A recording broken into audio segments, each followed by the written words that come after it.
Dear children, today we will learn deep water from Flamingo, class 12 English. Already मैंने इसको English में एक video बना दिया है, कार्टून, वो भी आप लोग देख लीजिए. It had happened when I was 10 or 11 years old. जब मैं 10 या 11 साल का था तब ऐसा हुआ था. I had decided to learn to swim. मैंने तैरना या स्विमिंग करना सीखना चाहा, मतलब मैंने डिसाइड किया.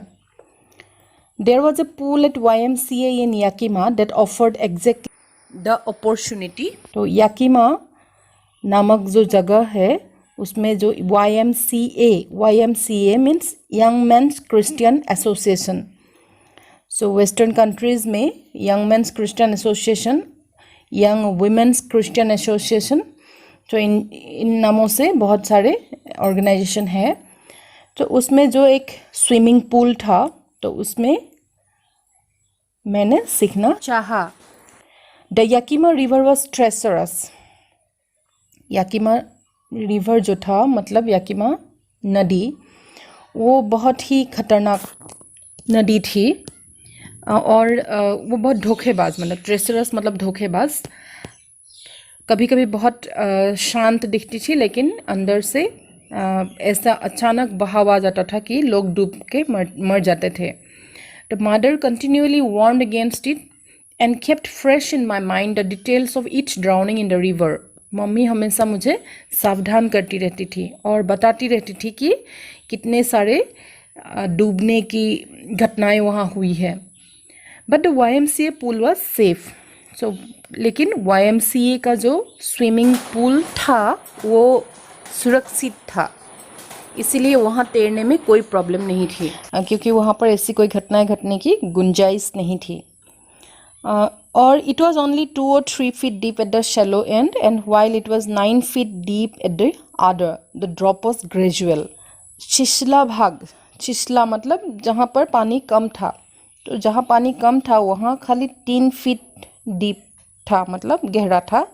और जिस तरफ गहरा पानी था, गहरा पानी वो 9 feet तक मतलब गहरा था. मतलब स्विमिंग पूल जैसा मैंने दिखाया है यहाँ पिक्चर में, तो उसका ड्रॉप ग्रेजुअल था. ग्रेजुअल मतलब धीरे धीरे ऊपर से गहरे भाग की तरफ जाता था, जैसा मैंने दिखाया है यहाँ पिक्चर में दिखाया है. तो ऐसे होने की वजह से वहाँ तैरना इतना मुश्किल नहीं था. मतलब कोई भी अगर छिछले पानी में, मतलब जिस तरह पानी कम है वहाँ अगर तैरना सीखेगा तो वह उसको डूबने की कभी गुंजाइश नहीं है. विलियम डगलस ने कहा है कि उन्हें बहुत शर्म आती थी क्योंकि उनकी टांगें बहुत पतली थी, तो पतली टांगें वो नहीं दिखाना चाहते थे. लेकिन उन्होंने अपनी अहंग को पराजय किया, सबड्यू मतलब पराजित किया, और वो पानी में तैरने चला गया. From the beginning, however, I had an aversion to the water when I was in it. This started when I was 3 or 4 years old and father took me to the beach in California. He and I stood together in the surf.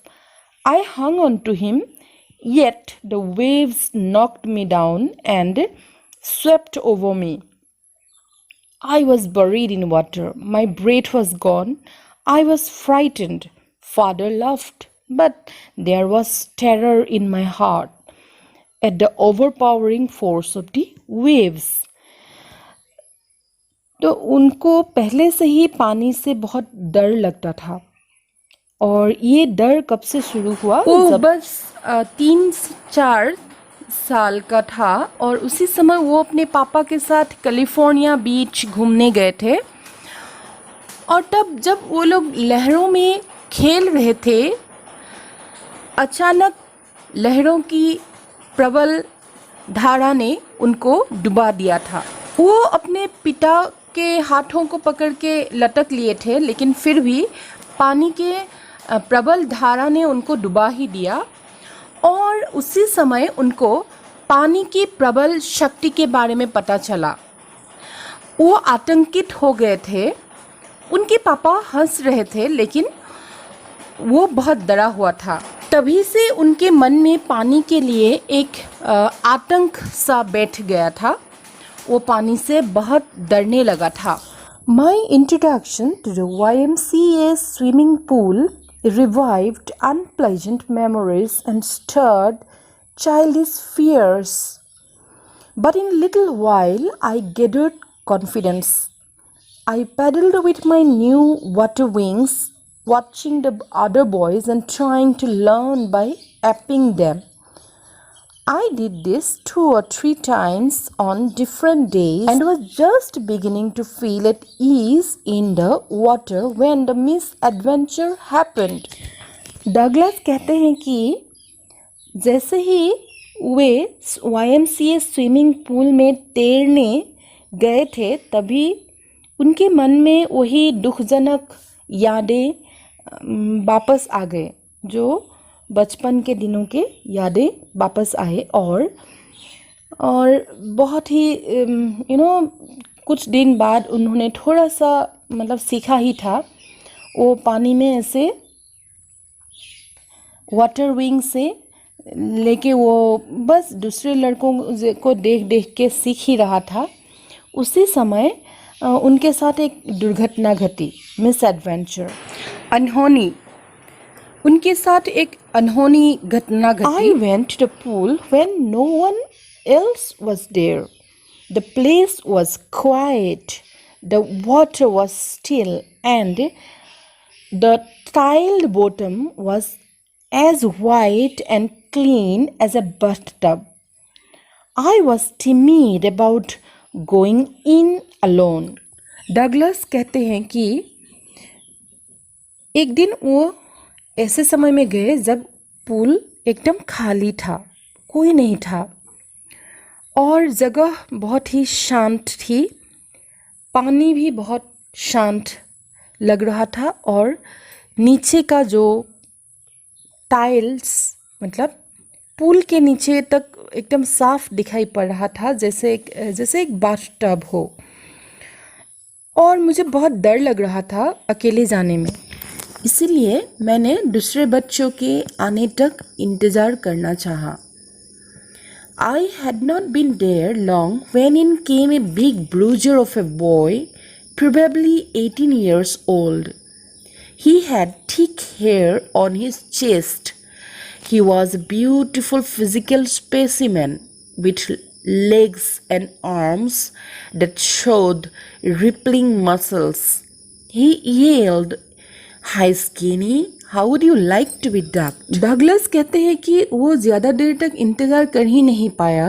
एक ही लड़का आ ही गया जो हट्टा कट्टा सा लड़का था और 18 साल जितना उम्र था उसका, और उसके तो मतलब पूरे चेस्ट पे बाल निकला हुआ था। मतलब वो एक ग्रोन अप लड़का था और वो एकदम सुंदर फिजिक का मतलब सुंदर शरीर का एक नमूना था, सुंदर शरीर का नमूना। और वो आते ही उसने चिल्लाया कि अरे पतला लड़का, अरे पतला लड़का, हाई स्किनी, अरे पतला लड़का, how do you like to be ducked?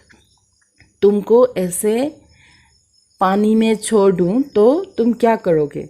कैसा लगेगा? तुमको कैसा लगेगा अगर मैं तुमको ऐसे पानी में डाल दूँ?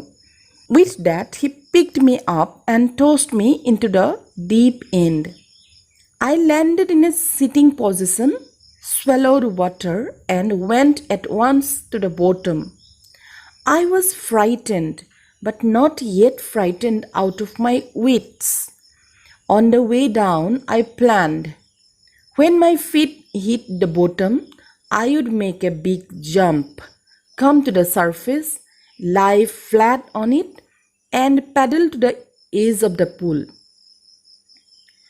तो उसने ऐसे मुझे बोला कि तुमको पानी में डाल दूँ तो तुम क्या करोगे? और मुझे उठाया और एकदम पानी में मुझे छलांग लगा के फेंक दिया। और जिस तरफ गहरा पानी में डाल दिया, जिस तरफ पानी गहरा था वहीं पर डाल दिया, और मैं जैसे बैठने की पोजीशन में पानी में गिरा। जैसे मैं बैठा हुआ था तो ऐसे ही मैं पानी में भी बैठ गया और बहुत सारा पानी मेरे मुंह के अंदर गया और एकदम से मैं नीचे चला गया। मुझे इतना डर लगा, लेकिन फिर भी मेरी सोचने वाली शक्ति ख़त्म नहीं हुई थी। और जैसे ही मैं ऊपर से नीचे जा रहा था, मैंने ये योजना बना ली कि मैं जब तक पुल के तह तक पहुंचूंगा तो मेरे पैर से ज़ोर से पुल पर फोर्स डाल के मैं एक छलांग लगा के ऊपर आ जाऊंगा और ऊपर आके ऐसे तैर तैर के मैं किनारे तक पहुंच जाऊंगा। ऐसा ही मैंने सोचा। लेकिन क्या हुआ, मैं 9 फीट में, मुझे इतना देर लगा। 9 फीट ऐसे लगा जैसे मैं 90 फीट नीचे जा रहा हूँ। जब तक मैं तह तक पहुँचता उससे पहले ही मेरी फेफड़े एकदम फटने लगा था। मतलब ऐसा लगा कि मेरे फेफड़े फट जाएंगे अभी। और जब मेरा पैर तह तक पहुंचा और मुझे ऐसा लगा मेरे पैर तह को छू रहा है, तो मैंने अपनी बॉडी का पूरा फोर्स लगा के ऊपर एक जोर का छलांग लगाया। मैंने ये सोचा था कि मैं तो ऊपर एकदम कर्क के जैसे, इतने पतले सीज के जैसे मैं ऊपर आ जाऊंगा, लेकिन ऐसा तो नहीं हुआ। मैं तो बहुत ही धीरे धीरे ऊपर आया और जैसे मैंने आँख खोली तो मैंने कुछ नहीं देखा। मैंने तो बस पानी ही पानी देखा, और पानी भी वो बहुत ज़्यादा गंदा जैसा, मतलब पीला पीला पानी मेरे चारों ओर था। और मुझे बहुत डर लगा, मुझे टेंशन होने लगी और मैं ऊपर आके अपनी हाथों से रस्सी ढूंढने लगा, जैसे कोई मुझे बचाने के लिए रस्सी डाल रहा हो। और लेकिन मेरी हाथ तो बस पानी ही लगी थी। मैं सांस नहीं ले पा रहा था और मुझे बहुत टेंशन हो रही थी। मैंने चिल्लाना चाहा पर मेरे मुंह से कोई आवाज़ ही नहीं निकली। मेरी आंखें और मेरी नाक तो पानी के बाहर आ गए, पर मेरा मुंह तो पानी के अंदर ही रह गया। I flailed at the surface of the water, swallowed and choked. I tried to bring my legs up, but they hung as dead weights, paralyzed and rigid. A great force was pulling me under. I screamed, but only the water heard me. I had started on the long journey back to the bottom of the pool. Douglas कहते हैं कि जब वो ऊपर आए तो उनको लगा था कि वहाँ से ही वो तैर के किनारे आ जाएंगे, लेकिन ऐसा नहीं हुआ। जैसे वो ऊपर आए, लेकिन उनका पैर ऊपर नहीं आया। उन्होंने अपने हाथ से पैर से बहुत पानी में फोर्स लगाया, बहुत ज़ोर ज़ोर से मारा, लेकिन ऐसा लगा जैसे उनके पैर को तो लकवा मार गया और वो ऊपर नहीं आया। और ऐसा लगा जैसे कोई नीचे से उनको खींच रहा है। इतना भी चिल्लाया लेकिन किसी ने सुना नहीं, शायद वहाँ कोई नहीं था, या उनका ऐसा होता है पानी के अंदर रहने से, क्योंकि उनका मुंह अभी भी पानी के अंदर ही था। पानी के अंदर रहने से हमको लगता है कि हमने बहुत चिल्लाया है, पर असल में किसी और को आवाज़ सुनाई नहीं देती, क्योंकि मुंह तो पानी के अंदर ही है। तो ऐसा लगा जैसे वो कोई बुरा सपना हो और बुरे सपने के साथ वो जूझ रहा हो, ऐसा ही लगा। और उनके फेफड़े तो बिल्कुल फटने लगा, उनके सर में दर्द होने लगा और उनको सर में चक्कर आने लगा। लेकिन फिर भी उन्होंने अपनी जो प्लानिंग थी, जो अपनी योजना थी, उसको उन्होंने भूला नहीं था। उनको ऐसा ही लगा था कि वो जब नीचे जाएंगे तो नीचे पैरों से पुल में ज़ोर से झटका देके वो ऊपर आ जाएंगे। और ऊपर आके फिर से वो तैर के किनारे चले जा सकेंगे। तो ऐसे उन्होंने प्लानिंग बनाया था, योजना बनाई थी, पर अभी तो वो नहीं कर पाए और वो दोबारा अंदर जाने लगा। और जैसे वो दोबारा पानी के अंदर जा रहे थे, ऐसा लग रहा था जैसे वो ख़त्म ही नहीं हो रहा है। और धीरे धीरे जैसे वो चले गए और फिर से वो गंदे पानी में, उनकी आँखों के चारों ओर बस गंदा पानी था। And then sheer stark terror seized me, terror that knows no understanding, terror that knows no control, terror that no one can understand who has not experienced it. Douglas कहते हैं कि उसके बाद तो उनके ऊपर आतंक सा छा गया। I was shrieking underwater. I was paralyzed underwater, stiff, rigid with fear. Even the screams in my throat were frozen. Only my heart and the pounding in my head said that I was still alive. तो मुझे ऐसा लगा जैसे मुझे लकवा हो गया, लकवा मार गया, और पानी के अंदर मैं एकदम बेजान सा और डरा हुआ मुझे लगा, और मेरे मुंह से आवाज़ ही नहीं निकली। लेकिन मेरे दिल में और मेरे सर में जो एक धड़कन चल रही थी, उसी से पता चलता था कि मैं अभी भी जिंदा हूँ। And then in the midst of the terror came a touch of reason.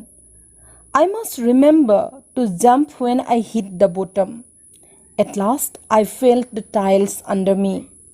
My toes reached out as if to grab them. I jumped with everything I had. उसी समय इतने डर में, इतनी आतंक में, लेकिन मेरे दिमाग में वही चल रहा था कि मैं कैसे एकदम तह तक पहुंचूं, और मेरे पैरों की उंगली जैसे ही स्विमिंग पूल के टाइल्स को तह को स्पर्श किया, मैंने एक जोर से छलांग लगा के ऊपर आने की कोशिश की। लेकिन but the jump made no difference. The water was still around me. I looked for ropes, ladders, water wings. Nothing but water. A mass of yellow water held me. Stark terror took an even deeper hold on me, like a great charge of electricity. I shook and trembled with fright. My arms wouldn't move. My legs wouldn't move. I tried to call for help, to call for mother. Nothing happened. So, जैसे ही मैं ऊपर उठने के लिए छलांग लगाया मैंने, तो पूरा चारों ओर मेरे पानी ही पानी था। मैंने रस्सी से अपने आप को खींचना चाहा, लेकिन रस्सी तो कोई था ही नहीं वहाँ, खाली पानी था और एकदम पीला सा पानी, चारों ओर खाली पीला पीला पानी। वो आतंक जैसे बिजली का झटका हो, ऐसे बिजली के झटके जैसी आतंक ने मुझे घेर लिया था। मेरी बाहें नहीं चल रही थी, मेरी पैर नहीं चल रहे थे, और मैंने किसी को बुलाना चाहा, मैंने चिल्लाना चाहा, मम्मी से मदद मांगना चाहा, लेकिन कुछ भी संभव नहीं हुआ। मुझे लगा जैसे मैं कांप रहा हूँ, बहुत डर के मारे मैं कांपने लगा। और and then strangely there was light. I was coming out of the awful yellow water. At least my eyes were. My nose was almost out too. और तभी मुझे लगा जैसे मेरे चारों ओर उजाला हो गया। Then I started down a third time. I sucked for air and got water. The yellowish light was going out. तभी मैंने रियलाइज़ किया कि मैं तीसरी बार पानी के नीचे जा रहा हूँ। मैंने सांस लेने के लिए मुंह खोला तो पानी अंदर आया, और वो जो लाइट मैंने देखा था, वो उजाला देखा था, वो उजाला ख़त्म हो गया। और उसके बाद then all effort ceased. I relaxed. Even my legs felt limp. Darkness swept over my brain. It wiped out fear. It wiped out terror. There was no more panic. It was quiet and peaceful. Nothing to be afraid of. This is nice. To be drowsy. To go to sleep. No need to jump. Too tired to jump. It's nice to be carried gently, to float along in space. Tender arms around me, tender arms like mother's. Now I must go to sleep. So ये जो तीसरी बार वो पानी के अंदर जा रहे थे, उस समय उनको ऐसा लगा जैसे वो अभी उनको कुछ भी करने की ज़रूरत नहीं है। पैर दुखने लगे और उनका डर भी ख़त्म हो गया और उनका दिमाग एकदम सुन्न हो गया और ऐसा लगा जैसे अभी उनको सोना है। उनको बहुत नींद जैसा लगा और उनको कुछ करने का मन ही नहीं हुआ। ऐसा लगा जैसे वो अभी सो जाएंगे और उनकी मम्मी उनको दोनों हाथों में उठाकर ले जाएंगी।